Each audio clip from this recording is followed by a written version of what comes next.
সকালবেলা রেডি হয়ে অটো করে চলে গেলাম টিউশনি পড়া কমপ্লিট করে চলে গিয়েছিলাম বাজারে। বান্ধবী বাজার থেকে একটা হাতা ও কয়েকটা ফুলের গাছ কিনে নিল, ও আমি একটা প্লাজো। তারপর ডাইরেক্ট চলে গেছিলাম কাজে। কাজটা কমপ্লিট করার পর বিকেল দিকে বাড়ি ফেরার পথে দেখি জল সইতে যাচ্ছে। এরপর বাড়ি এসে বিকেল 5টার দিকে আমি স্নান করে নিলাম। তারপর সব কিছু গুছিয়ে নিচ্ছি বিয়েবাড়ি যাব বলে। এরপর টোটো করে চলে গেলাম বিয়েবাড়ি পৌঁছে সবাইকে দেখছি রেডি হচ্ছে। এরপর আমিও রেডি হওয়া শুরু করে দিলাম। এরপর রেডি হওয়া কমপ্লিট করে নিলাম। তারপর শুনি বর এসেছে, তাই চলে গিয়েছিলাম গেটে। এরপর আমি একটু ভিডিও করে নিলাম। তারপর চলে গেছিলাম খাওয়া দাওয়া করতে। খাওয়া দাওয়া কমপ্লিট করে এদিকে দেখি বিয়ে শুরু হয়ে গেছে। সবশেষে সিঁদুরদান হয়ে গেল।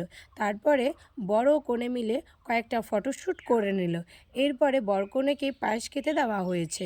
এরপর আমরা চলে গেছিলাম ডান্স করতে। ডান্স কমপ্লিট করার পরে এদিকে দেখে এসি কনে সব কিছু খুলে নিয়েছে, নর্মাল ড্রেস পরে নিয়েছে, কেননা অনেকটা দূরের রাস্তা তাই।